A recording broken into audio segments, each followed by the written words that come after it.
يا أيها الذين آمنوا لا تكونوا كالذين آذوا موسى فبرأه الله مما قالوا وكان عند الله وجيها. يا أيها الذين آمنوا اتقوا الله وقولوا قولا سديدا يصلح لكم أعمالكم ويغفر لكم ذنوبكم ومن يطع الله ورسوله فقد فاز فوزا عظيما. إنا عرضنا الأمانة على السماوات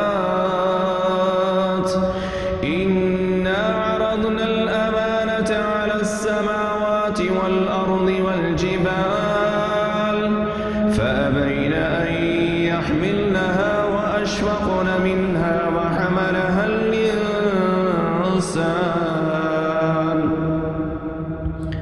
إنه كان ظلوما جهولا. ليعذب الله المنافقين والمنافقات والمشركين